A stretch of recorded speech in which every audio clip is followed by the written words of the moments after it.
Government banks में युवाओं का रुझान काफी तेजी से बढ़ता जा रहा है। इसके पीछे कई सारे कारण हैं। सबसे पहला तो जॉब सिक्योरिटी, एक अच्छी सैलरी आपको मिलती है, हर साल रिक्रूटमेंट इसमें निकलता ही है, और भी ऐसे कई सारे फैक्टर्स हैं जिसके लिए आपको बैंकिंग जॉब्स की तरफ सोचना चाहिए। नमस्कार दोस्तों, मेरा नाम है Aditya Patel, founder the winners institute. आज के इस करियर टॉक के एपिसोड में हम बात करने वाले हैं कि कैसे आप बैंकिंग जॉब्स को अपना करियर बना सकते हैं। आइए सबसे पहले ये समझते हैं कि क्या क्या ऑप्शंस आपके पास बैंकिंग जॉब्स में होते हैं। नंबर 1 क्लर्क, इसके बाद सेकंड पीओ यानी प्रोबेशनरी ऑफिसर, और तीसरा होता है स्पेशलिस्ट ऑफिसर। मिनिमम जो एज बैंकिंग एग्जाम्स के लिए चाहिए वो 20 ईयर्स होती है और 28 ईयर्स होती है मैक्सिमम फॉर क्लर्क। और अगर ऑफिसर की हम बात करें तो मिनिमम एज होती है 21 ईयर्स और मैक्सिमम एज होती है 30 ईयर्स। अब आप ये भी जान लीजिए कि इसके लिए मिनिमम क्वालिफिकेशन सिर्फ ग्रेजुएशन होती है, यानी आपने किसी भी विषय से अपना ग्रेजुएशन किया है, आप हर बैंकिंग एग्जाम्स को दे सकते हैं।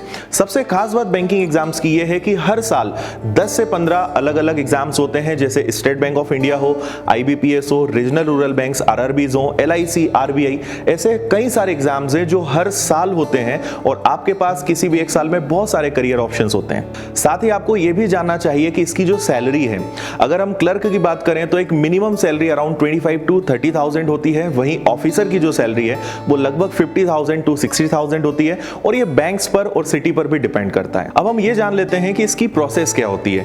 देखिए, 3 फेज सभी में एग्जाम्स में होते हैं। पहला प्री है, दूसरा मेंस है और तीसरा इंटरव्यू है। लेकिन जो क्लर्क एग्जाम्स होते हैं उसमें सिर्फ प्री और मेंस होता है, ऑफिसर एग्जाम्स में इंटरव्यू होता है। और सबसे खास बात यहां पर है वो है इसका सिलेबस। आपको सब्जेक्ट्स पता होने चाहिए, एक तो मैथ्स, दूसरा रीजनिंग, तीसरा English, current affairs, banking and financial awareness और कंप्यूटर। ये सब्जेक्ट्स अगर आप पढ़ते हैं तो आप किसी भी एग्जाम को दे सकते हैं। जनरली प्री में मैथ्स, रीजनिंग और इंग्लिश आता है और सभी विषय फिर आपके मेंस में आते हैं। और अगर केवल क्लर्क का एग्जाम है तो मेंस के बेसिस पर मेरिट लिस्ट बनती है, और अगर इंटरव्यू आप देते हैं तो फिर आप ऑफिसर के लिए सिलेक्ट होते हैं। कुछ टिप्स भी मैं आपके साथ शेयर करूंगा। अगर आप पहली बार बैंकिंग एग्जाम्स दे रहे हैं तो आपको सबसे पहले अपने बेसिक्स क्लियर करने पे फोकस करना चाहिए, और अगर आप पहले से प्रिपरेशन कर चुके हैं तो आपको सिर्फ और सिर्फ मॉक्स और प्रैक्टिस की जरूरत है, क्योंकि बैंकिंग का एग्जाम एक ऐसा पूरा सिस्टम होता है जिसमें आपको स्पीड बहुत अच्छी मेंटेन करनी होती है, और ये स्पीड ज्यादा से ज्यादा मॉक्स और प्रैक्टिस से ही आपकी इंप्रूव होती है। इसके अलावा अगर आपको किसी भी प्रकार का गाइडेंस चाहिए और कोई आपको इंफॉर्मेशन चाहिए तो आप हमारी app the winners institute download कर सकते हैं, या हमारे ऑफलाइन सेंटर्स इंदौर में भंवरकुआ और पलासिया पर हैं, वहां पर आप आकर इंफॉर्मेशन ले सकते हैं। Thank you.